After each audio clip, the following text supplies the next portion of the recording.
Okay, listen, pay attention, cable, and pay attention, my people. You see, the people of South Africa has given the rest of Africans staying in South Africa 24th of June to leave their country and go and fix their own country. 24th of June. If they don't, that day, whatever they see, that they should take. Listen, that is not just a threat.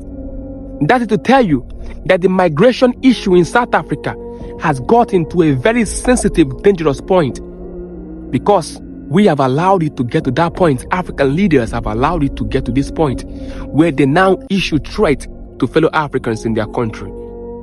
If they don't leave, whatever they see, they take. You see, I could have said to you that our ancestors said, when the gods want to unalive a man, they first make that man mad. They make the man mad. But I'm not going to say that. I am going to say that when faith wants to test the people, it first shakes the ground beneath their unity. That's what I will say, because I have hope of reconciliation and people using their senses.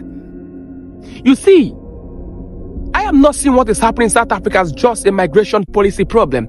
I am seeing it as a test of brotherhood, a test of partnership, a test of Africans' responsibility. That's how I'm seeing it. Pay attention. You see, this is not the first time that we are seeing Afrophobic attacks disguised as xenophobic attacks, which in disguise is being presented as an act of patriotism. Go and fix your country. You are taking our jobs. It's not the first time. So we are no longer asking, why does this happen? No, we're asking, why does it keep happening? And that question is not to South African people, to the government of South Africa. You cannot deny to be absent from this situation. We have seen how you move. We have seen your policies. We have seen how you pretend not to have hands in it, but you are.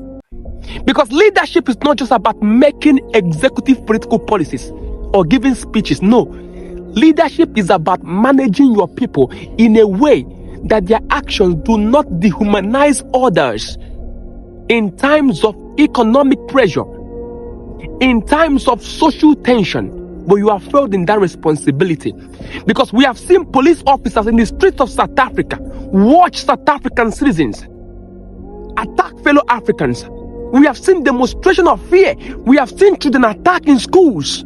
Children in schools. You cannot deny not to have hands in this, the government of South Africa. You cannot deny that you don't eat meat, yet we have seen you using your teeth to share this meat to your children. You see, we have tried to educate South Africans. Not all of them, because I believe not all of them. We have tried to give him book to them. We have tried to remind them of what happened yesterday in historical terms, on how the entire continent came together to help free you from apartheid. They say, oh, whatever we did for Madiba Nelson Mandela, not for South Africa. That's how ungrateful some people can be. You see, the ancestors said that when you cry too much over the death of your girlfriend, people will begin to point fingers that maybe you have your hands in it. So we will stop crying over the issue of South Africa. Fate will settle it. Consequences will abound. And when that time comes and you come crying, nobody will answer you. But I promise you, the time will come. The time will come. You will regret these actions. You will surely regret these actions. And that reminds us of African Union.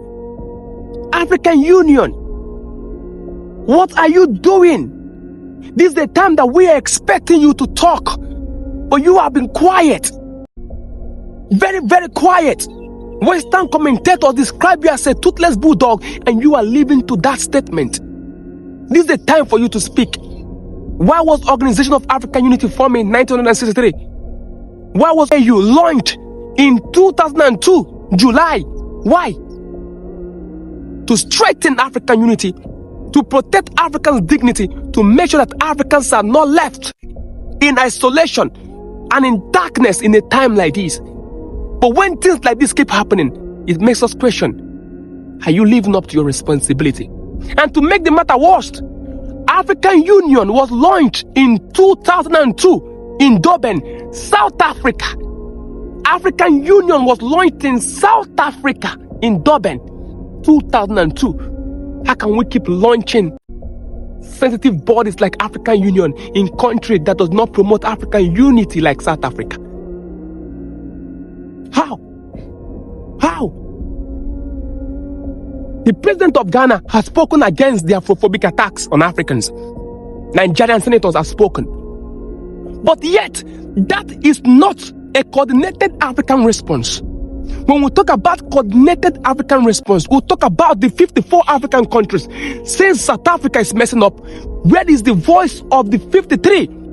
Algeria, Angola, Benin, Botswana, Burundi, Burkina Faso, Chad, Cape Verde, Comoros, Cameroon, Central African Republic. Where are you? The Democratic Republic of Congo, the Republic of Congo, Egypt, Djibouti, Equatorial Guinea, Eritrea, Eswatini, Ethiopia, Gabon, Gambia, Guinea-Bissau, Eritrea, Eswatini, Ethiopia.